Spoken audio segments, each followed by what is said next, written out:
How Clint Eastwood survived a plane crash into shark-infested waters.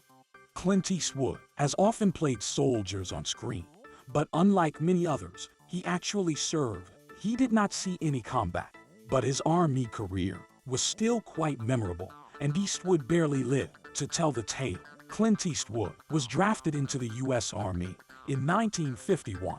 This was the era of the Korean War, but Eastwood never went overseas. He was sent to Fort Ord, California, for basic training.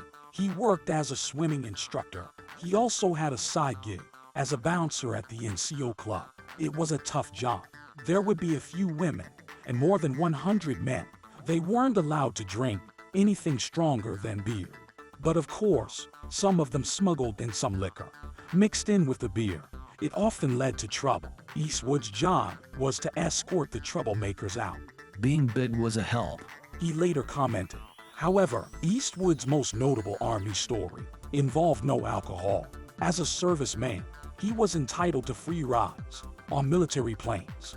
He took advantage of it to visit his folks and girlfriend in Seattle. One day, 21-year-old Clint boarded a U.S. Navy AD-1Q Sky Raider.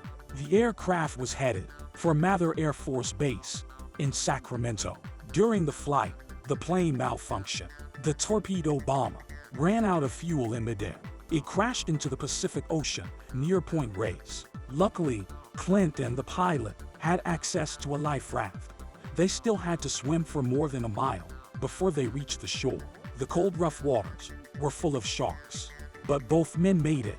Maybe that's one of the reasons Eastwood is so fearless. In 1975, he starred in the Iger Sanction. The movie required a lot of mountain climbing.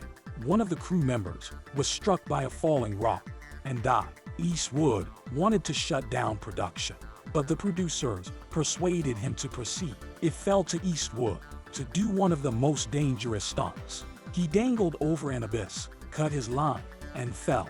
Eastwood put all his trust in the safety line. Luckily it held, although he still remembers that free fall. I'm not a regrets type person.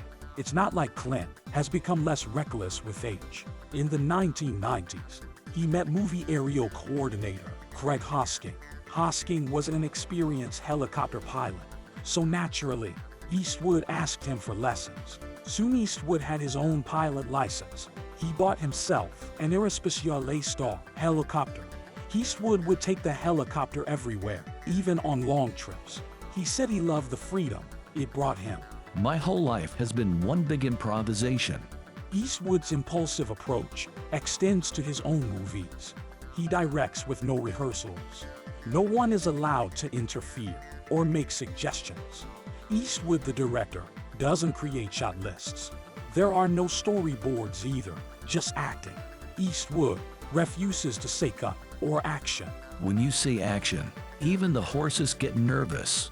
Perhaps his attitude is best summed up by another of his quotes. Let's not go and ruin it by thinking too much.